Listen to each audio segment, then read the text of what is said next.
Last week we celebrated Veterans Day, so naturally there was a lot of talk about the military.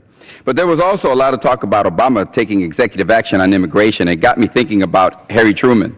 Like me, Harry Truman was from the Midwest and a plain talker who didn't mince words and sometimes made his fellow Democrats uncomfortable. And like every Republican and Democratic president in modern history, including the current one, Harry Truman was not afraid to use his executive powers to fight for justice in the United States, even when Congress failed to act. In 1946, we had just defeated fascism. We were already locked in a Cold War. Black, Asian, Hispanic, and Native American troops had helped deliver that victory against fascism. But when the war was over, they faced the same segregation, discrimination, Jim Crow, and violence that they had before they were deported. Markers of an era from which we continue to feel the lasting effects to this very day. In response, Truman established a Committee on Civil Rights.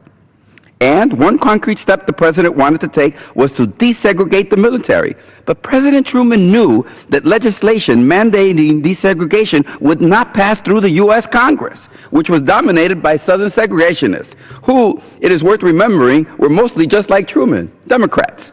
But he pushed forward, and Harry Truman signed Executive Order 9981 on July 26, 1948, and the last all-black unit in the United States military was finally abolished years later. Congress caught up with reality and with the president, but it took many years.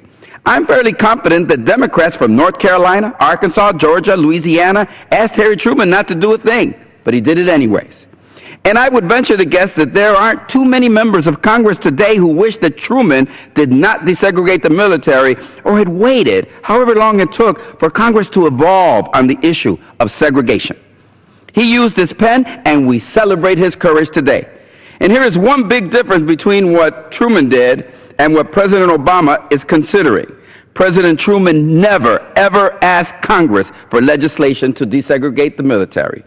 But President Obama, as he contemplates taking executive actions to keep families together and spare certain immigrants from deportation, knows that he did ask Congress repeatedly to act. He has been judicious in his use of executive actions throughout his presidency, despite facing a Congress deeply entrenched, in being deeply entrenched. But he did ask this Congress to act. He worked with both parties in the Senate to help shepherd an immigration bill through in June of 2013.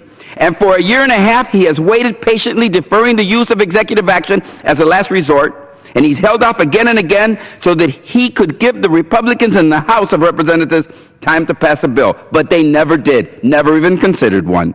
When Republicans in the Senate said gay people can't be included under any circumstances, the Democrats didn't like it. It offended us.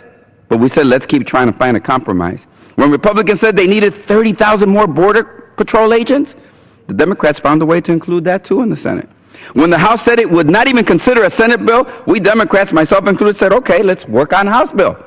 And when Republicans said immigrants could not get a special pathway to citizenship and that we would have to pass many separate bills piecemeal, Democrats and the presidents never left the negotiating table.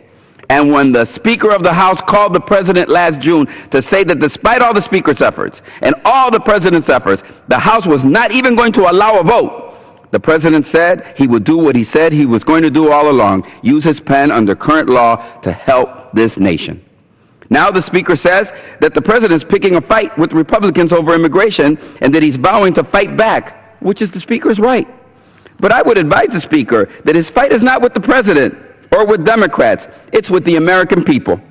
It is a fight he will have to deport millions of U.S. citizens, parents, the spouses, husbands and wives of U.S. citizens, the parents of dreamers who know no other country but this one. And that is who the Republican Party intends to fight. But let's be clear, nothing the President does will keep the House from working with the Senate to pass an immigration bill. Sitting at his desk in the White House, Harry Truman said the buck stops here. And he was right then, and he is just as right today about the current occupant of the White House. The President has a responsibility to act even when Congress refuses to do so. And just like the 1950s and the 1960s, after Harry Truman desegregated the military, it will be time for this Congress to catch up to the executive branch and to catch up to reality.